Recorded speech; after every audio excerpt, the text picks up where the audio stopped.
Welcome to another episode from the Veterinary Research Channel. Today, we're diving into a fascinating study published in the Journal of Veterinary Internal Medicine in 2024.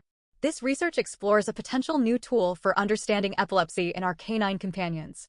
The study focuses on something called neurofilament light chain, often abbreviated as NFL in scientific literature, which are essential proteins that form the structural framework of nerve cells in the brain and spinal cord. When there is damage to the central nervous system, these proteins can be released and their levels can be measured in bodily fluids like serum and cerebrospinal fluid. In human medicine, measuring neurofilament light chain has become a valuable technique for both diagnosing various neurological conditions and monitoring how well treatments are working. Scientists in veterinary medicine have also been exploring the potential of this biomarker in animals. Previous research has looked at neurofilament light chain in aging dogs with and without cognitive decline, as well as in dogs diagnosed with a condition known as meningoencephalitis of unknown origin. Interestingly, in dogs with meningoencephalitis of unknown origin, the levels of neurofilament light chain were already so high due to the underlying brain disease that it was difficult to see if seizures themselves caused any additional increase. Neurofilament light chain has also been found to be elevated in dogs suffering from neurodegenerative diseases, such as cognitive dysfunction. Currently, diagnosing idiopathic epilepsy, which is epilepsy with no identifiable underlying structural cause, in dogs relies on a process of elimination. Veterinarians follow a set of criteria, starting with a normal neurological examination and standard blood work, and sometimes requiring more advanced tests like bile acid measurements, magnetic resonance imaging of the brain, cerebrospinal fluid analysis, and electroencephalography. However, these advanced tests can be expensive, not always readily available, and often require general anesthesia, which carries its own risks. Furthermore, accurately tracking how often a dog has seizures can be challenging because owners aren't always present to witness them, and owner reports often underestimate the actual frequency compared to what electroencephalography recordings reveal. It's also not always easy to distinguish between idiopathic epilepsy and structural epilepsy, where seizures are caused by a physical abnormality in the brain, based solely on a dog's history and a clinical examination. This is because dogs with structural epilepsy caused by various diseases can have normal neurological exams between seizures, and their first seizure might occur at an age typically seen in idiopathic epilepsy. Therefore, there's a real need for easily accessible, non-invasive biomarkers in blood that could help differentiate between genetic and structural causes of epilepsy or identify dogs that have recently had seizures. In humans, it has been observed that neurofilament light chain levels in serum increase in individuals experiencing prolonged seizures known as status epilepticus compared to healthy individuals and those with epilepsy who have occasional, isolated seizures. Moreover, in humans with various neurological diseases, the levels of neurofilament light chain in serum tend to correlate well with the levels in cerebrospinal fluid, making serum a generally reliable indicator of central nervous system disease. This brings us to the current study. The researchers aim to evaluate neurofilament light chain as a biomarker for epilepsy in dogs. Their primary idea was that dogs with structural epilepsy would have significantly higher levels of neurofilament light chain in their serum compared to dogs with idiopathic epilepsy.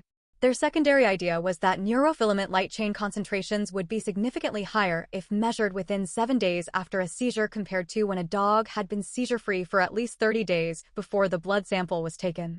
To investigate these ideas, they conducted a prospective study involving 50 client-owned dogs that were brought to the Virginia Tech Veterinary Teaching Hospital for seizure evaluation. 14 of these dogs were diagnosed with structural epilepsy and 36 were diagnosed with idiopathic epilepsy. Thank you.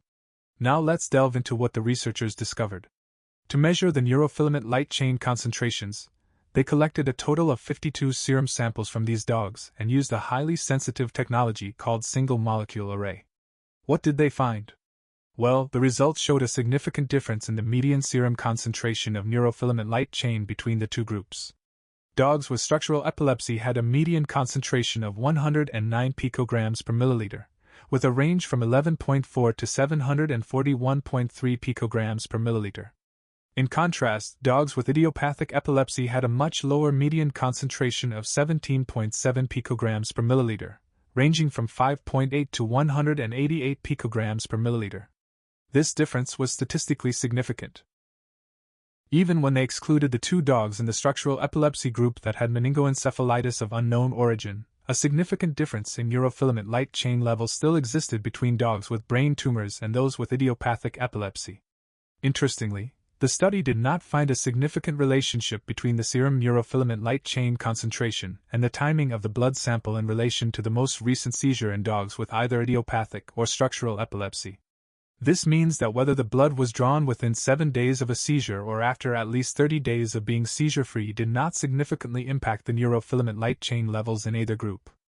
However, when comparing specific subgroups, they did observe significantly higher neurofilament light chain concentrations in dogs with acute structural epilepsy compared to both dogs with acute idiopathic epilepsy and dogs with chronic idiopathic epilepsy.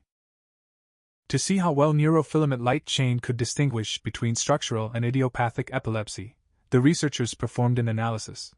They found that using a cutoff value of 71.17 picograms per milliliter for serum neurofilament light chain concentration resulted in a specificity of 89% and a sensitivity of 67% for differentiating structural epilepsy from idiopathic epilepsy.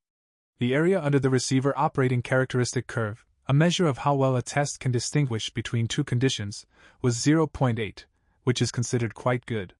So, what do these findings mean?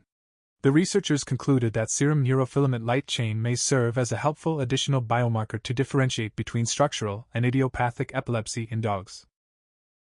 This could be particularly valuable in situations where magnetic resonance imaging, the gold standard for detecting structural brain abnormalities, is not readily available due to factors like cost, accessibility, or concerns about anesthesia.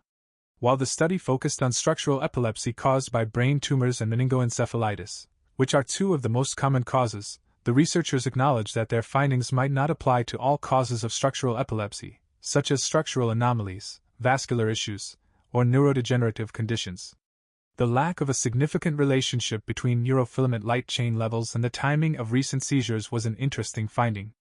The researchers suggested that the timeframes they used for defining acute and chronic seizures, which were based on the half-life of neurofilament light chain in mice, might need to be different for dogs. They also pointed out that the small number of dogs in the chronic seizure groups could have affected their ability to detect changes. Another possibility is that pet owners might not always accurately recall or record seizure activity. The study also raises the question of whether isolated seizures, as opposed to severe or prolonged seizures, cause significant increases in serum neurofilament light chain in dogs. In humans, the duration of prolonged seizures is linked to the extent of the increase in neurofilament light chain, with much higher levels seen after prolonged seizures compared to isolated ones. It's possible that increased neurofilament light chain in dogs with structural epilepsy might primarily reflect the neuronal damage caused by the tumor or inflammation itself, rather than the seizure activity. This idea is supported by the fact that a previous study found elevated neurofilament light chain in dogs with meningoencephalitis of unknown origin, but no difference in levels between those that had seizures and those that did not. Finally, the researchers noted that neurofilament light chain levels can naturally increase with age in healthy dogs.